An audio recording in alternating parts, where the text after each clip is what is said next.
Buongiorno e benvenuti alla rassegna stampa di oggi, mercoledì 12 novembre. Cominciamo dando un'occhiata ai quotidiani nazionali. L'apertura è quasi sempre dedicata all'avanzata russa in Ucraina. Lo vediamo intanto dal Corriere della Sera. Ucraina, l'assalto russo a Pokrov, 300 soldati di Mosca avanzano nella nebbia. Kiev arretra a sud. Titolo analogo anche su Repubblica. I russi dentro Pokrov, le truppe di Mosca nella città simbolo grazie alla nebbia che acceca i droni ucraini, una delle armi più importanti in mano appunto all'Ucraina. Zelensky parla di situazione difficile, ritirata da 5 insediamenti vicino a Zaporizhzhia. E poi ancora sulla Stampa invece apertura sempre dedicata al Donbass, la ritirata di Zelensky perché la nebbia acceca i droni, russi penetrano nella regione, gli ucraini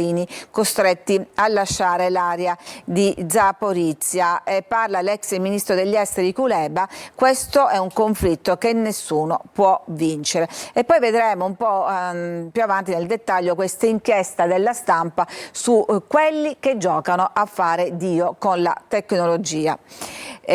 Allora andiamo adesso a vedere nel dettaglio cosa sta succedendo sul territorio del Donbass. La nebbia praticamente acceca i droni, centinaia di soldati russi entrano perché i militari hanno sfruttato le condizioni meteo. Non è certo la prima volta che il cielo coperto diventa alleato di molti eserciti, anzi da secoli la nebbia è capace di cambiare le sorti della battaglia. I generali di Mosca si sono spesso dimostrati maestri nello sfruttare le condizioni meteorologiche, con il famoso generale inverno e adesso a maggior ragione con i droni che appunto non possono volare. E in questo scenario Lavrov, il ministro degli esteri di Putin, apre agli USA, fa un'apertura e dice: possiamo discutere dei sospetti su test atomici. Da Mosca però gli 007 di Kiev volevano attribuirci un attacco alla NATO e quindi parte questa difesa. E poi c'è il sindaco di Kiev, Klitschko, che dice avanzano in massa ma ci difendiamo con coraggio, e fa riferimento anche a questo nuovo scandalo sulla corruzione che scuote l'Ucraina, perché le autorità hanno scoperto un caso di corruzione presso il gestore statale delle centrali nucleari e lui dice naturalmente una ferita che fa male al cuore. Andiamo a vedere adesso l'altro scenario di tensione quantomeno, e cioè nel Medio Oriente, in Palestina, stallo del piano di pace, adesso Gaza rischia di restare divisa in due. Qual è la linea divisoria? È questa linea gialla disegnata dall'esercito che doveva marcare una temporanea ritirata, ma che adesso potrebbe diventare definitiva. La vediamo qui in questa infografica. La linea gialla è l'area in cui si sono ritirate le truppe israeliane in base alla fase 1 dell'accordo di tregua entrato in vigore il 10 ottobre. Ma l'IDF, l'esercito israeliano, ha iniziato a marcare concretamente la linea con barriere di cemento e pali gialli, come a dire che sta diventando definitiva, e insomma senza una forte spinta per l'attivazione della fase 2 la linea gialla potrebbe diventare il nuovo muro che dividerà Gaza a tempo indeterminato. E poi parliamo di un'altra guerra, una guerra ormai lontana nel tempo, di cui arrivano oggi echi di vero e proprio orrore sullo scandalo del Safari Sarajevo. Cosa succedeva in quegli anni terribili? Che alcuni italiani, almeno 5, ma forse molti di più, si infiltravano nelle organizzazioni umanitarie per andare a sparare sui civili. Cecchini in Bosnia, il Sismi sapeva, si mescolavano a chi portava aiuti. L'inchiesta milanese sui turisti della guerra che pagavano, e pagavano anche molto per uccidere durante il conflitto. Le rivelazioni di un ex 007 che dice che quelle spedizioni partivano da Trieste. I nostri servizi vennero informati dai bosniaci e fermarono i safari umani. L'ex sindaco di Sarajevo adesso chiede la verità. E veramente non c'è fine all'orrore. con questa vicenda tremenda. Nel frattempo il Presidente, il Capo dello Stato Mattarella, difende l'ONU e dice inaccettabile indebolirla. Il Presidente a Vienna stop allusioni a ordigni nucleari e cita Falcone e Borsellino dicendo cooperare è indispensabile per sconfiggere le mafie. L'insegnamento di questi due eroi che torna anche ai giorni nostri. E poi ci sono vicende personali nell'ambito di queste vicende più ampie di geopolitica, come la storia di questo ragazzo, un concorrente di MasterChef, che ha lanciato un appello divenuto virale sui social per far partire la fidanzata bloccata a Teheran. Ma come lei, scrive Alessandra Ziniti su Repubblica, ce ne sono migliaia e lui qui in lacrime, Nicolò, nel video postato nei giorni scorsi appunto sulla fidanzata bloccata in Iran. E questa è una storia invece che è richiamata in prima pagina dalla Stampa, un'altra vicenda che ci riporta nel passato all'attentato al Bataclan. Parla una delle superstiti, una vittima degli attacchi a Parigi, ricordate questo teatro di Parigi in cui ci fu un'irruzione dei jihadisti. Mi sono salvata, racconta, fingendomi morta, ho incontrato un terrorista in carcere, mi sembra un uomo normale, mi ha sconvolto la banalità del male, come diceva appunto Hannah Arendt rispetto ai nazisti.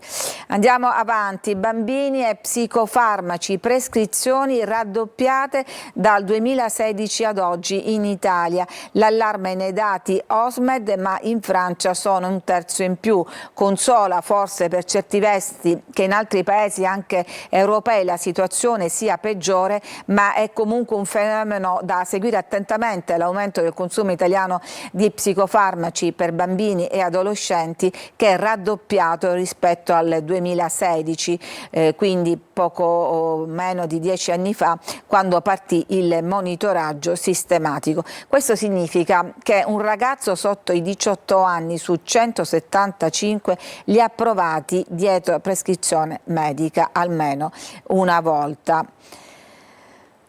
E poi denunciava il malaffare, mobbizzata per ritorsione, la causa vinta da una vigilessa in Val Seriana, il tribunale condanna i comuni al risarcimento. Non una parola su chi regalava buoni pasto, indennità o permessi studio ad agenti che non ne avevano diritto, né mai una ramanzina che aveva irregolarmente chiesto e ottenuto fondi per 130.000 euro dalla regione Lombardia, sulla vigilessa che invece aveva denunciato quelle irregolarità davanti ai colleghi. Il comandante non si tratteneva e oltretutto faceva appunto mobbing. Adesso questa agente ha appunto vinto la causa e quindi condannato i comuni al risarcimento.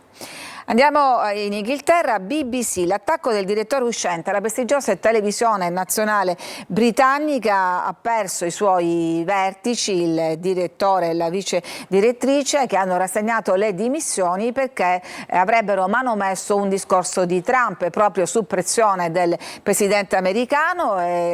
Il direttore uscendo ha detto ai colleghi: difendete il nostro giornalismo. L'addio del direttore generale Tim David dopo il caso del video su Trump. I nemici, però, dice, noi abbiamo sbagliato, ma i nemici usano gli errori come armi.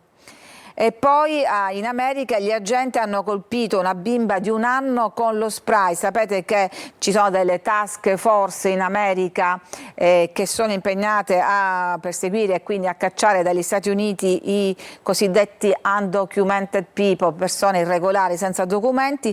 A Chicago una famiglia accusa l'anti-immigrazione, non riusciva a respirare, il governo smentisce. Questa è la piccola Rihanna nel video girato da un pastore evangelico che li ha soccorsi.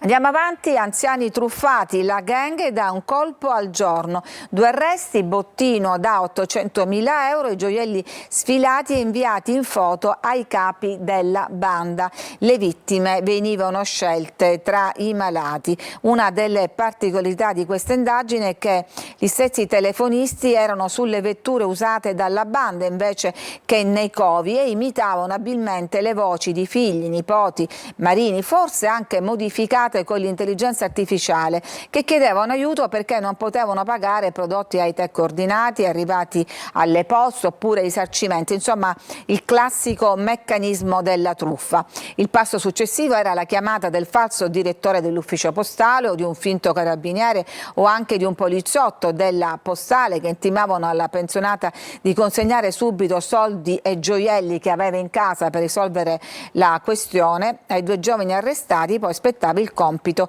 di andare a ritirarli.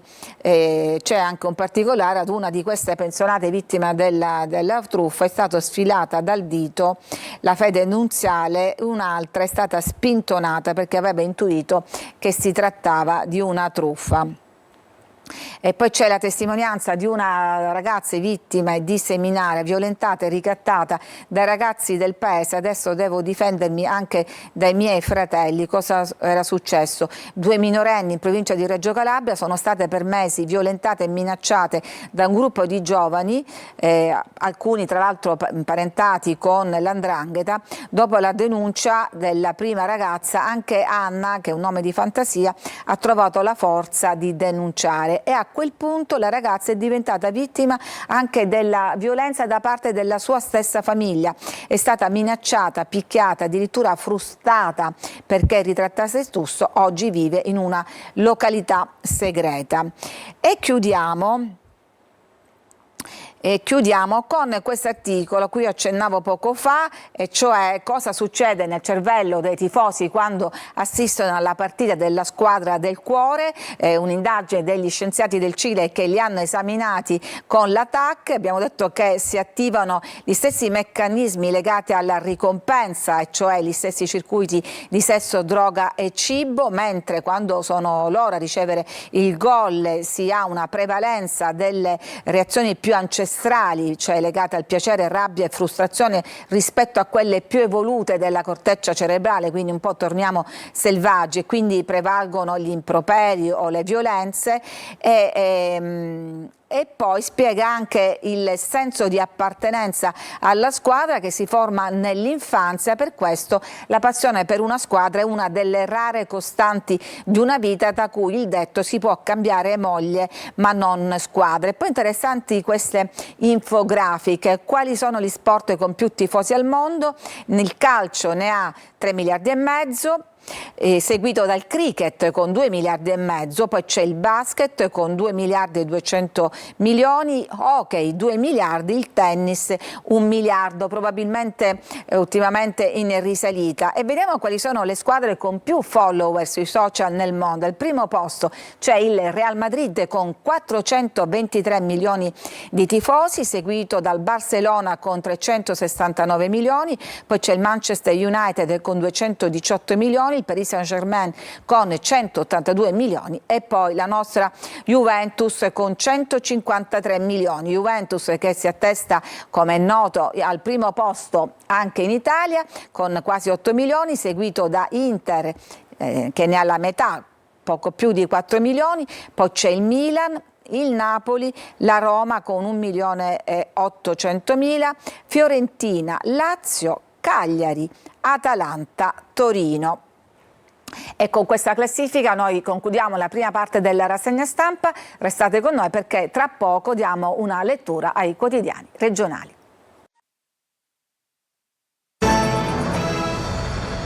Bentrovati alla seconda parte della rassegna stampa di oggi, mercoledì 12 novembre, quella dedicata all'informazione regionale. Partiamo dunque dal sito Sicilia Web, che dedica l'apertura all'incendio alle ciminiere. Qui vediamo il cosiddetto ciottolone, ovvero il teatro a forma di cuto liscio realizzato all'interno del centro fieristico Le Ciminiere dal compianto architetto Giacomo Leone, che è stato in gran parte devastato dall'incendio che è scoppiato ieri. La procura, leggiamo su Sicilia Web, ha aperto un'inchiesta. L'incendio è divampato ieri pomeriggio intorno alle 17, è stato domato solo a tarda notte e distrutto il teatro del polo fieristico di Viale Africa. Il sindaco Trantino dice: lo ricostruiremo. Siamo ripartiti tante volte dopo dopo gli incendi e dopo le varie distruzioni, ed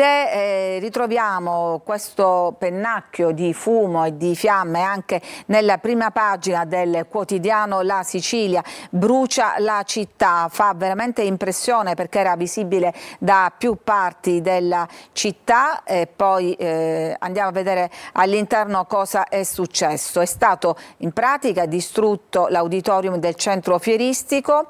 I vigili del fuoco hanno lavorato dalle 17:15 fino all'alba. Oggi dovrebbero sciogliere la riserva sulle cause di questo grosso incendio, che è partito quando ancora il cantiere di lavoro, c'erano degli operai, aperto da qualche settimana proprio per realizzare una nuova impermeabilizzazione del tetto, era aperto. Che cosa si può far discendere da questa considerazione? Che potrebbe essersi trattato di un errore umano, ovvero un cannello sfuggito di mano, un attrezzo lasciato acceso e incustodito, quel poco che è bastato per accendere una miccia, ma sono solo ipotesi. Sapremo di più tra poco, quando il comandante dei Vigili del Fuoco, Iraca, farà appunto una conferenza stamattina.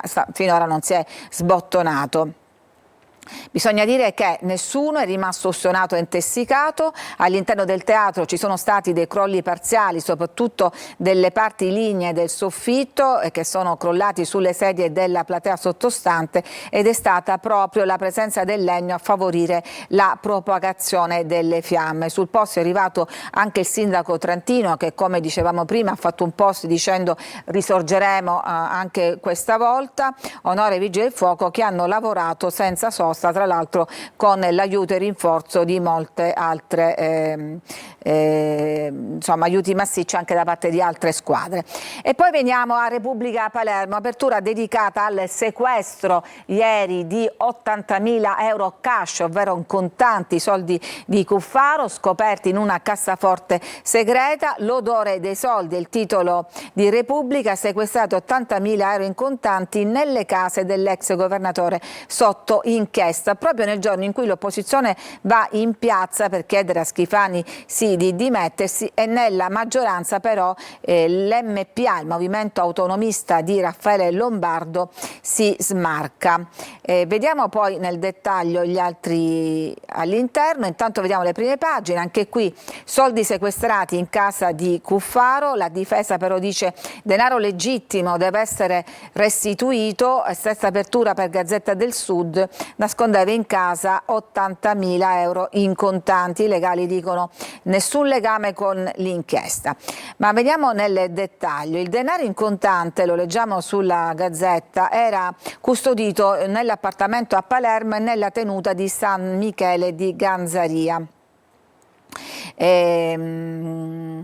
Erano 37.000 euro nascosti nella casa di Palermo, altri 43.000 a San Michele di Ganzeria, dove l'ex governatore possiede una tenuta agricola. C'erano 2 cassaforti e un mobile blindato, banconote da 100 euro, alcune strappate, molto deteriorate, riferiscono. E poi c'erano 650 euro avvolti in un documento di trasporto, una serie di fogli, eccetera, e tutto, e anche appunto banconote vecchie, usurate e inutilizzabili, senza alcun legame con l'ipotesi di reato. Chissà quindi a quale epoca risaliva questo tesoretto, che è stato scoperto proprio nel giorno degli interrogatori degli indagati di questa inchiesta, che in parte qualcuno ha fatto parziali ammissioni, in parte hanno negato e respinto le accuse. Ritroviamo qua l'opposizione in piazza nel giorno degli interrogatori. C'è stata questa manifestazione del centro-sinistra davanti alla presidenza, che ha chiesto a Schifani di dimettersi, ma gli autonomisti di Raffaele Lombardo annunciano che diserteranno il vertice di maggioranza.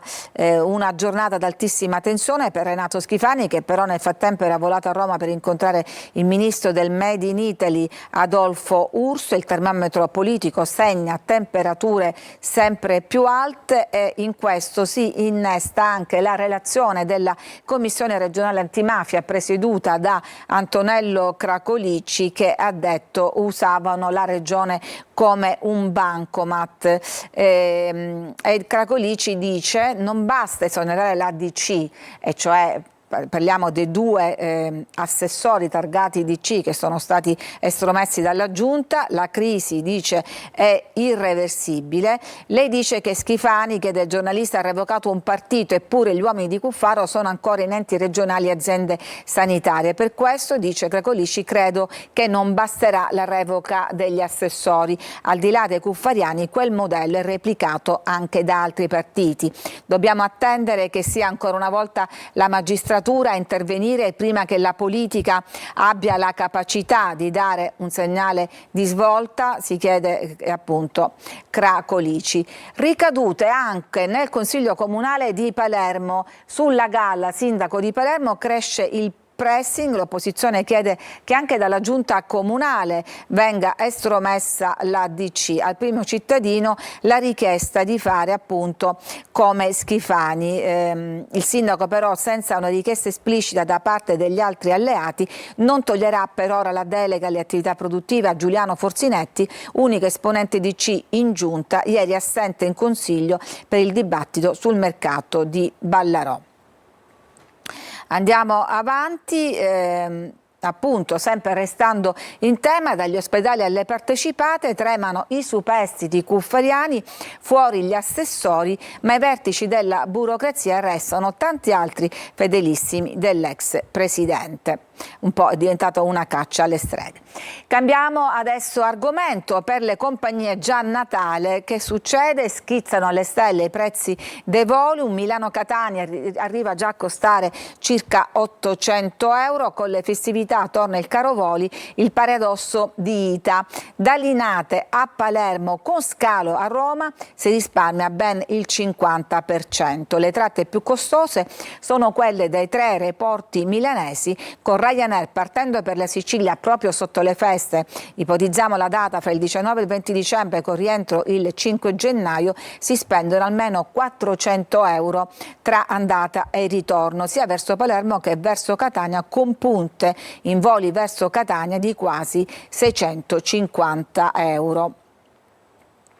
E poi c'è questi altri dati che fanno riflettere, parliamo proprio dei ragazzi che saranno chiamati a pagare queste cifre. L'esodo dei laureati negli ultimi 10 anni sono andati via dall'isola in 56.000. Il report della Fondazione Migrantes che fotografa il continuo spopolamento della regione. Sono quasi 900.000 i siciliani che ormai risiedono fuori dai confini nazionali. Stiamo arrivando a quasi un quinto. In 10 anni l'emorragia di laureati che si sono trasferiti al centro-nord ha superato la cifra impressionante di 56.000 persone. Questa è la misura della fuga di cervelli dall'isola fotografata dal rapporto Italiani nel mondo. Il saldo migratorio dell'isola con l'estero negli ultimi 10 anni ha superato le 74.000 persone. In pratica è come se un capoluogo di provincia come Ragusa avesse fatto i bagagli per trasferirsi in Europa o addirittura oltreoceano. L'isola, che consolida il suo primato assoluto tra le regioni che hanno più abitanti residenti in pianta stabile all'estero. Una curiosità, la provincia che si è spopolata di più è Agrigento, con comunità molto numerose in paesi come la Germania e il Belgio.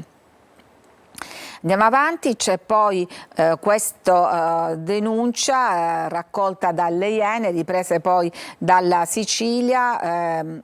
Lei si chiama Marta, è una giovane donna di 24 anni di Palermo che ha deciso di denunciare una violenza sessuale subita quando era minorenne. L'autore della violenza, secondo quanto racconta la ragazza alle Iene, sarebbe Gioacchino Gargano, il podcaster ultimamente salito alla ribalta per la sua intervista fuori dai canoni al figlio del boss Totò Riina, per la telefonata, anche questa deontologicamente discutibile, con Asia Vitale, la vittima dello stupro del Foro Italico.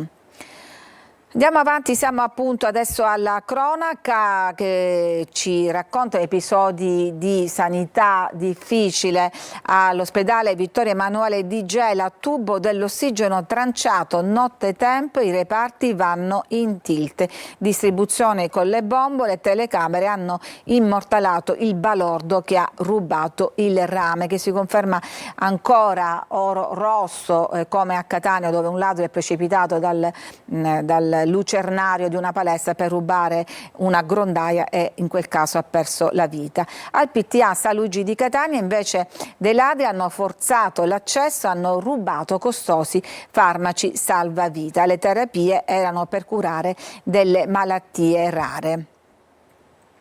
E poi restiamo un po' in tema sanitario, c'è stata una manifestazione da parte delle attiviste di Non Una di Meno, ma l'azienda risponde nessuno stop, noi gli unici a somministrare, parliamo della pillola abortiva che a quanto pare era stata sospesa scatenando questa protesta, ma invece la somministrazione continua.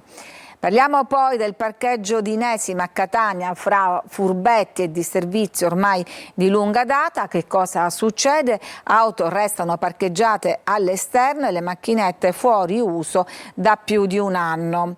E poi vediamo ancora cinema, la festa è finita, il 7 Sicilia diventa un lusso dopo la stretta sul tax credit e i tagli del Ministero che riguardano tutte le produzioni italiane, le truppe si fermano nell'isola solo per pochi giorni e c'è chi deve arrangiarsi con altri lavori. È come un backstage dopo la festa, luci spente, resta solo chi smonta o quasi. La Sicilia del cinema sembra piombata nel buio, la macchina da presa passa, riprende e riparte, si gira poco, si gira in fretta, si spende il minimo e a farne i conti sono i lavoratori dell'audiovisivo che qui risentono della crisi più che altrove, complice anche la distanza che gonfia le spese di trasferta, anche se l'ultimo girato è stato il Colossal alle Isole Eolie. E siamo in chiusura, parliamo di questa opera che da domani sarà possibile ammirare a Palermo, il Cristo risorto di Michelangelo, un'opera tormentata che non convinse l'artista perché quando era quasi in procinto di ultimarla scoprì questa vena nera del marmo e venne scartata per questa venatura scura, ma resta un grande capolavoro che sarà possibile appunto ammirare a Palazzo Reale di Palermo. E con questa notizia noi ci fermiamo, grazie per averci seguito, a tutti una buona giornata.